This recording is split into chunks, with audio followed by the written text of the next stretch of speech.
नमस्कार मित्र दी पॉलिटिक्स चॅनलवर आपल्या सर्वांचं स्वागत आहे. तर मित्र आज आपण पाहणार आहोत की महाराष्ट्र राज्यातील महानगरपालिका आणि स्थानिक स्वराज्य संस्था निवडणुका न झाल्याने तिथे प्रशासकीय राजवट लागू आहे. आणि मग महाराष्ट्रात गेल्या वर्षाच्या अखेरीस अहमदनगर आणि धुळे या दोन महानगरपालिकांची मुदत संपल्यावर तिथे प्रशासक नेमले गेले. 1960 नंतर प्रथमच असं घडलेलं आहे की राज्यामध्ये सर्वच 27 महानगरपालिकांवर प्रशासकीय अधिकारी नेमले गेलेली आहेत आणि हे अत्यंत चिंतनीय बाब आहे. 27 महानगरपालिका प्रशासकीय अधिकाऱ्यांच्या ताब्यामध्ये आहेत. एका मुंबई महानगरपालिकेच्या अर्थसंकल्पाचा विचार केला तर 56,000 कोटीचा अर्थसंकल्प एका मुंबई महानगरपालिकेचा आहे. आणि गेल्या 2 वर्षापासून तर काही महानगरपालिकांवर 3 वर्षापासून प्रशासक आहेत.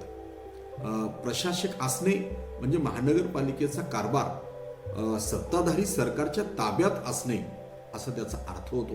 आणि लोकशाहीत निवडणुका न झाल्याने लोकांचा सहभाग राहत नाही. आणि हे असं सगळं चालू असताना सामान्य नागरिकांचं लक्ष त्याकडे का नाही?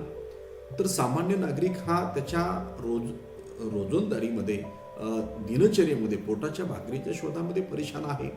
बेकारी प्रचंड वाढलेली आहे. त्याचे स्थानिक प्रश्न जे आहेत त्यातून तो बाहेर निघालेला नाही आणि म्हणून त्याचंही लक्ष याकडे नाही.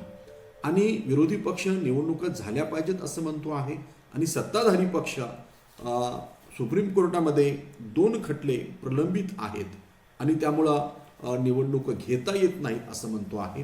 आणि सुप्रीम कोर्टाने निवडणुका घेऊ नका असं म्हटलेलं नाही, हेही आपण लक्षात घेतलं पाहिजे. आणि असं असताना सुद्धा मागच्या तब्बल 3 वर्षापासून म्हणजे काही राज्यामध्ये काही महानगरपालिका 3 वर्षापासून आणि काही 2 वर्षापासून प्रशासक नेमलेले आहेत.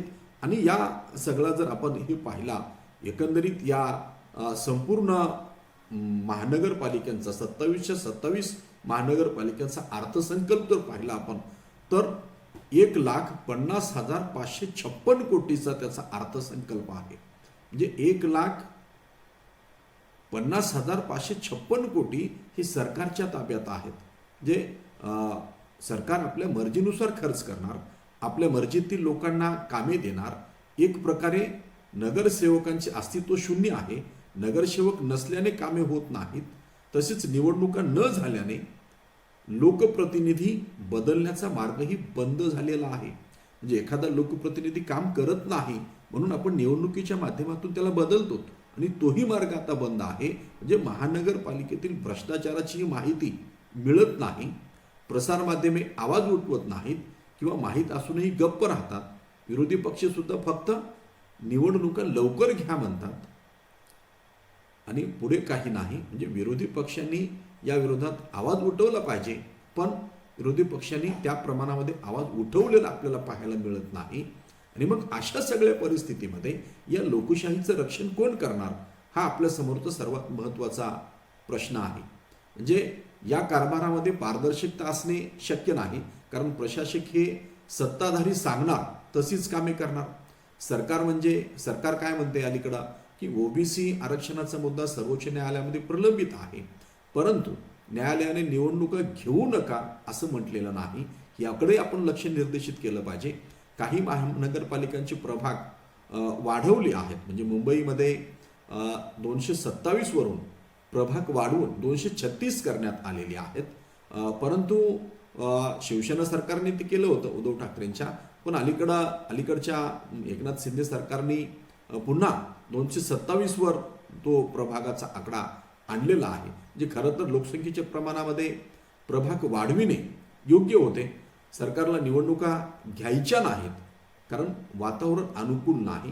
कारण सर्वच एक्झिट पोल जे आहेत, प्रसारमाध्यमांची चाचण्या ज्या आहेत त्या वातावरण भाजप सरकारच्या विरोधामध्ये आहे असं सांगत आहेत. आणि म्हणून मग सरकारच्या विरोधामध्ये अनुकूल वातावरण नाही किंवा सरकारच्या विरोधामध्ये वातावरण आहे म्हणून ह्या निवडणुका लांबल्या जात आहेत. आणि त्याला कारण हे 2 खटल्यांचं दिले जाते आहे. दुसरीकडं या प्रश्नाकडे आपण जर पाहिलं, ठीक आहे बाबा चला लोकशाही म्हणजे केवळ निवडणुका नाहीत असं जर आपण म्हणालो तर कर्तबगार प्रशासकीय अधिकारी त्यांच्या कर्तृत्वाचा ठसा उमटवतील का?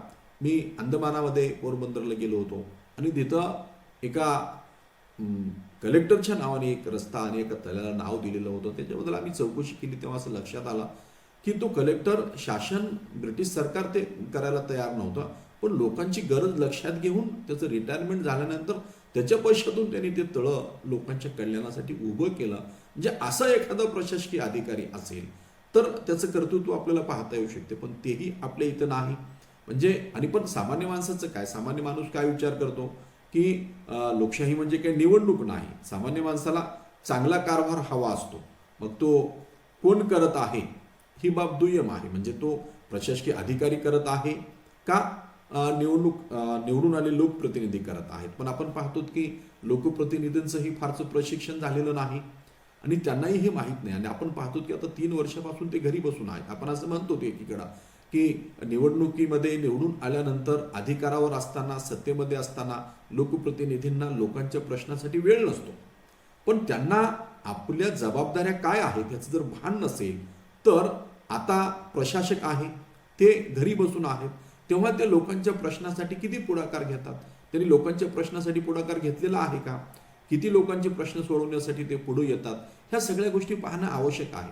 म्हणजे लोकशाही परिपक्व केव्हा होते की जेव्हा लोकांचे प्रतिनिधी लोकांच्यासाठी प्रश्नासाठी प्रयत्न करतात, किंवा लोकशाही नाही, लोकांचा प्रतिनिधी नाही आणि प्रशासक नेमलेला आहे.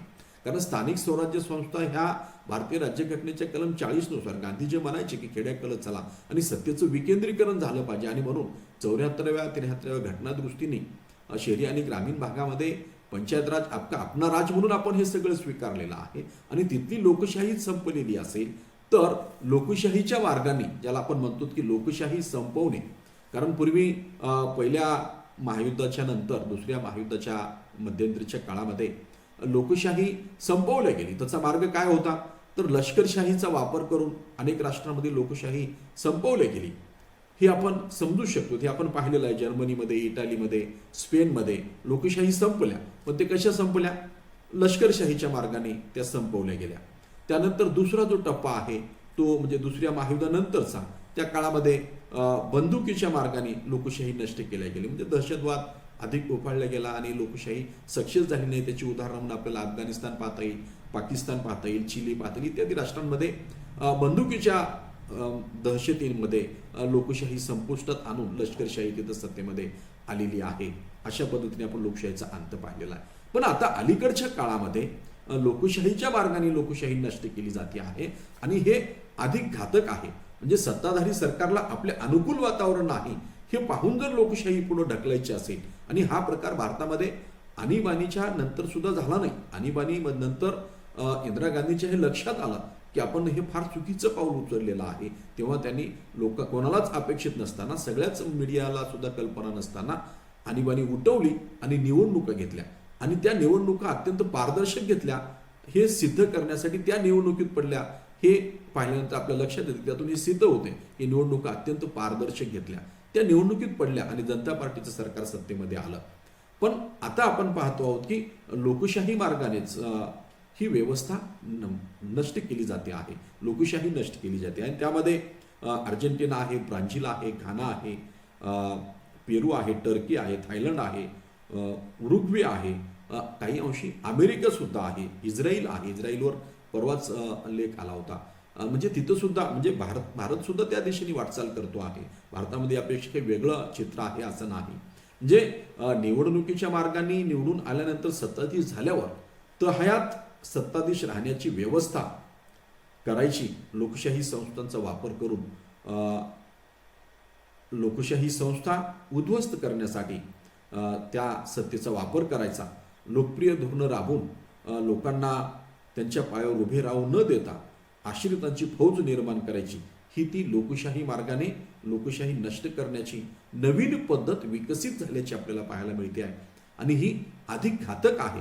त्यामुळं लोकांना जागरूक व्हावं लागेल आणि या सगळ्या प्रश्नांच्या विरोधामध्ये लोकांचं राज्य, लोकशाही जिवंत ठेवण्यासाठीचा जो सक्षम नागरिक लागतो, यासाठी तटस्थपणे, सम्यकपणे हे सांगणारा एक मीडिया आपल्याला आवश्यक असतो. अलीकडं मीडिया हा चौथा आधारस्तंभ राहिला आहे काय यावर आपल्याला शंका उपस्थित होते आहे.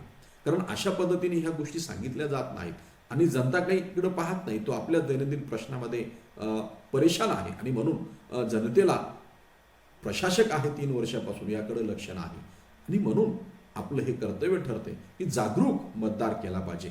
लोकांना याची जाणीव दिली पाहिजे की लोकशाही लोकशाहीच्या मार्गाने जेव्हा संपवली जाते आणि म्हणून यासाठी जफरसनने असं म्हटलं होतं की व्यक्तीच्या हृदयातली ज्योत जेव्हा विझते, स्वातंत्र्याची व्यक्तीच्या हृदयातली ज्योत मावलते, तेव्हा जगातलं कुठलंही न्यायालय, कुठलंही संविधान स्वातंत्र्याचं रक्षण करू शकत नाही.